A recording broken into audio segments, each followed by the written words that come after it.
হৰে কৃষ্ণ। গৌৰ পূৰ্ণিমাৰ উপলক্ষত যি আলোচনা ৰখা হৈছে, এই আলোচনাৰ আঁত ধৰি আজি মহাপ্ৰভু আবিৰ্ভাৱৰ সম্পৰ্কে আমি দুআষাৰ কোৱাৰ বাবে মনস্থ কৰিছোঁ। মহাপ্ৰভু এই ভূলোকলৈ আবিৰ্ভাৱ হোৱাৰ সময়ত কলিযুগৰ এই অৱতাৰত ভগৱানে এটা বিশেষ অভিযান লৈ আহিছে। আৰু বিশেষ মন কৰিবলগীয়া যে তেওঁ সকলো পাৰ্শ্বদ তেওঁৰ নিজৰ ধামখন তেওঁৰ আবিৰ্ভাৱৰ লগত লৈ আহিছে। সেইকাৰণে বৈষ্ণৱী কীৰ্তনত কোৱা হয়, শ্ৰীকৃষ্ণ চৈতন্য প্ৰভু জীবে দয়া কৰি সপাৰ্ষদ শ্ৰী ধাম সহায়ৱতৰী। অৰ্থাৎ জীৱক দয়া কৰি মহাপ্ৰভুৱে তেওঁৰ পাৰ্ষদসকলক তেওঁৰ স্বয়ং ধামখন এই ভূতললৈ নমাই আনিছিল। 1486 চনৰ ফাগুন মাহৰ পূৰ্ণিমাৰ দিনা চন্দ্ৰগ্ৰহণৰ আবেলি সময়ত, সন্ধ্যা সময়ত শশী মাতা আৰু শ্ৰী জগন্নাথ মিশ্ৰৰ দশম সন্তান ৰূপে পশ্চিমবংগৰ নদিয়া জিলাৰ নৱদ্বীপৰ মায়াপুৰত তেওঁ আবিৰ্ভাৱ হ'ল। জন্মদিনটো আছিল অতি শুভ, কাৰণ সেই সময়ছোৱাত নৱদ্বীপবাসী অত্যন্ত ভক্তপৰায়ণ আছিল আৰু তেওঁলোকে চন্দ্ৰগ্ৰহণৰ বাবে গংগাৰ তীৰত গৈ স্নান কৰিছিল আৰু মুখত হৰিনাম লৈ আছিল। আৰু এই হৰিনামে গোটেই মায়াপুৰ অঞ্চল নিনাদিত কৰি তুলিছিল। এই শুভ হৰিধ্বনিৰ মাজত মহাপ্ৰভু আবিৰ্ভাৱ হৈছিল।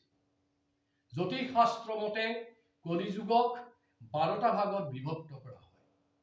ইয়াৰে প্ৰথম ভাগক কোৱা হয় প্ৰথমা সন্ধ্যা, আৰু সূৰ্য সিদ্ধান্ত মতে প্ৰথমা সন্ধ্যা 36,000 সৌৰবৰ্ষ চলিব। কলিযুগ আৰম্ভ হোৱাৰ 4,586 সৌৰ বছৰৰ পাছত প্ৰথম সন্ধ্যাৰ প্ৰথম ভাগত মহাপ্ৰভুৰ আবিৰ্ভাৱ হৈছিল।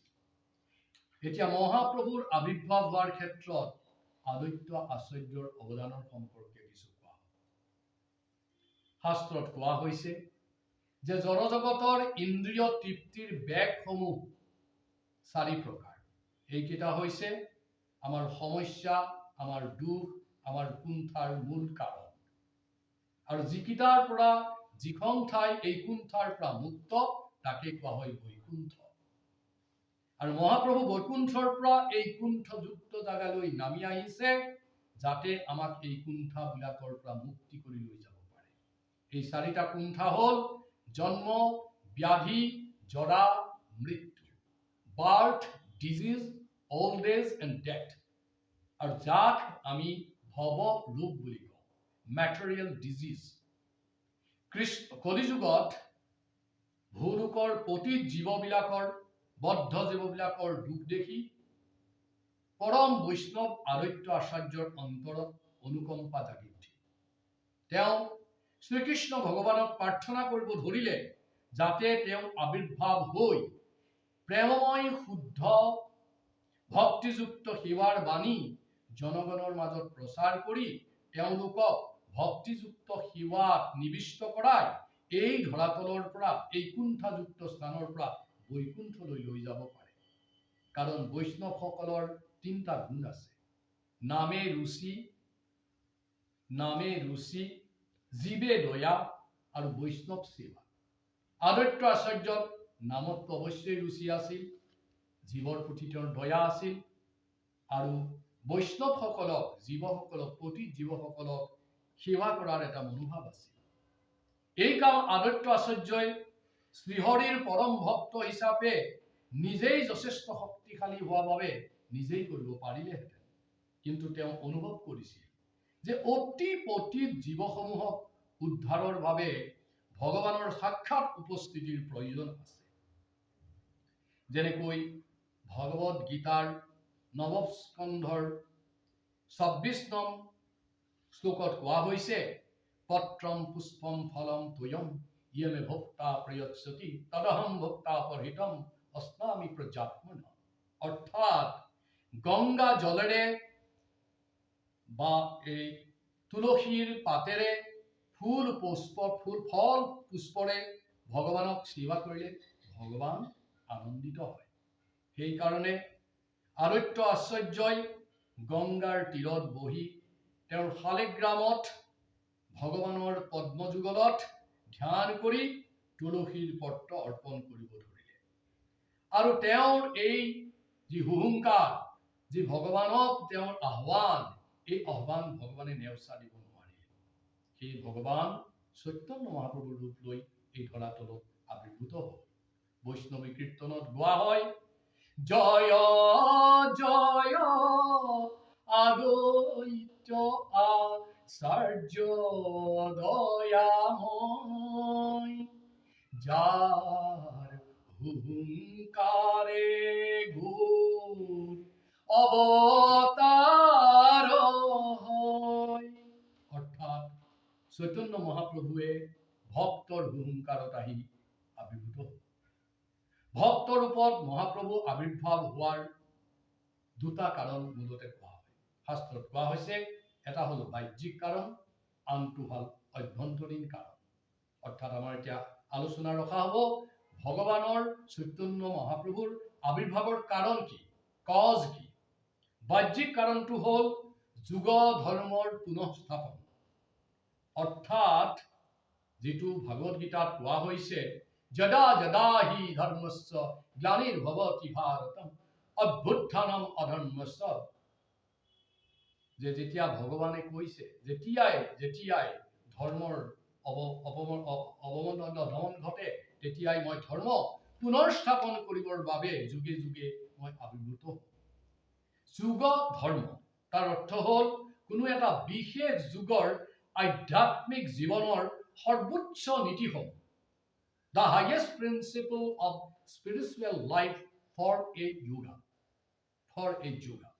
যেনেকে সত্য যুগত এই প্ৰিন্সিপলটো আছিলে ধ্যান, ত্ৰেতা যুগত এই নীতিটো আছিলে যজ্ঞ, দ্বাপৰ যুগত এই নীতিটো আছিলে পূজা, কলি যুগত এই নীতিটো হ'ল নাম। অৰ্থাৎ মহাপ্ৰভুৱে যুগ ধৰ্ম হৰিনাম সংকীৰ্তন প্ৰৱৰ্তন কৰিবৰ বাবে আবিৰ্ভূত।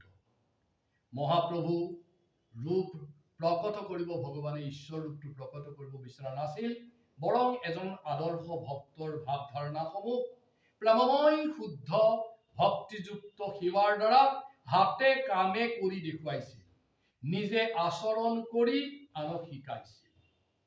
গতিকে এই ক্ষেত্ৰত ভগৱানৰ আবিৰ্ভাৱৰ ই হৈছিল এক বাহ্যিক কাৰণ, এক্সটাৰ্নেল কজ, আৰু এটা আভ্যন্তৰীণ অৰ্থাৎ ইণ্টাৰনেল কজ আছে।